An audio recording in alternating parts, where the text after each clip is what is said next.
ကျွန်တော်တို့လုပ်တဲ့အလုပ်ကအင်မတန်ရှင်းပါတယ်ကျွန်တော်တို့ဟာတိုင်းပြည်ကိုပြောခဲ့တဲ့အတိုင်းလုံးဝလွတ်လပ်ရေးကိုကျွန်တော်တို့ရအောင်လုပ်မယ်ဆိုတဲ့အတိုင်းအဲ့ဒီလုံးဝလွတ်လပ်ရေးကိုကျွန်တော်တို့ဆုံးဖြတ်ခဲ့ဒီလုံးဝလွတ်လပ်ရေးကို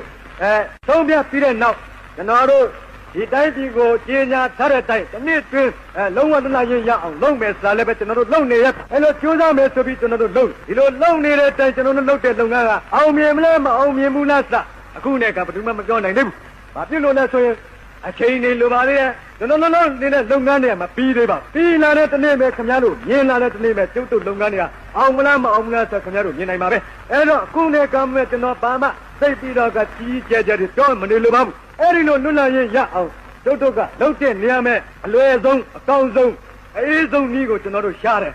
အဲ့ဒီလိုရှားတာကိုကျုပ်တို့ကိုဘာအပြစ်ပြောစရာခင်ဗျားတို့ရှိတယ်အလွယ်ဆုံးအေးဆုံးအကောင်းဆုံးနည်းတွေနဲ့ကျွန်တော်တို့လွတ်လပ်ရေးကိုရအောင်ရှားတဲ့နေရာမဲ့ဘယ်သူတွေကဘာပြုတ်ကျုပ်တို့ကိုအပြစ်တင်နေရတာလဲကျွန်တော်တို့ပမာပြည်မဲ့ပေါ်ခဲ့တဲ့နိုင်ငံရေးဖွဲ့တွေ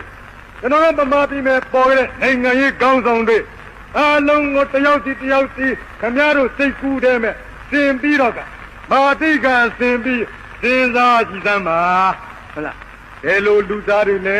ဘယ်လိုဖွဲ့လဲဆိုတာခင်ဗျားတို့အဲ့ဒီခါမှာဖြေထွက်လာတယ်အခုနဲ့ကံမဲ့ကျုပ်တို့ကအစိုးရလုပ်နေတဲ့အချိန်ကမျိုးဖြစ်ဟုတ်လားဘယ်ဆိုရမှလည်းကျွင်းခြင်းမရှိတဲ့ဆိုရလို့မရှိတော့တော့လည်းတိုင်းပြည်အပေါ်မှာဒေသနာရှင်းထားပြီးတော့ကတစ်စင်းနဲ့တစ်စင်းကျွန်တော်တို့လုံလာတဲ့လုပ်ငန်းကတိုးတက်လားမတိုးတက်ဘူးလားဆိုခင်ဗျားတို့ပြန်ကြည့်ပါ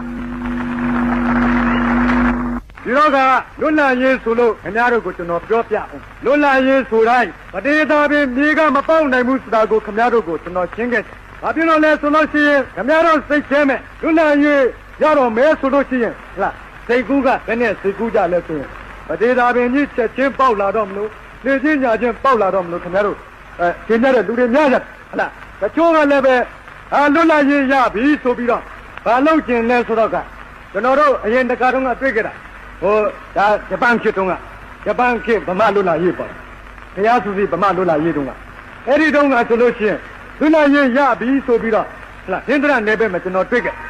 ဘာတွေ့လဲဆိုလို့ရှိရင်လမ်းမပေါ်မှာစီးလှမ်းလွတ်လပ်ရေးရပြီကွာဆိုပြီးတော့ဟိုလူတကာသွားတဲ့လမ်းမပေါ်မှာထွက်ပြီးတော့စီးရီဖြန်းအဲ့တော့ကဒီလမ်းတော်လမ်းလှုပ်တဲ့လူတွေအတော်ခွာကြအဲ့ဒါဟာလွတ်လပ်ရေးမဟုတ်လွတ်လပ်ရေးဆိုတဲ့အဓိပ္ပာယ်ကဘာလဲလွတ်လပ်ရေးဆိုတာဟာကိုတူတယောက်ကောင်းစားဖို့ဖြစ်စေတမျိုးလုံးကောင်းစားဖို့ဖြစ်စေလုပ်တဲ့နေရာမဲ့တခြားတူတယောက်ရဲ့အကျိုးကိုမထိခိုက်ပဲနဲ့ဟုတ်လားတခြားလူတွေရဲ့အကျိုးကိုမထိခိုက်ပဲနဲ့လွတ်လပ်ကိုတိုးတက်မှုအတွက်လုပ်နိုင်တာလွတ်လပ်ရေးပဲတခြားလူတွေရဲ့အကျိုးကိုမထိလို့ရှိရင်အနောက်ရှင်မရှိစရာ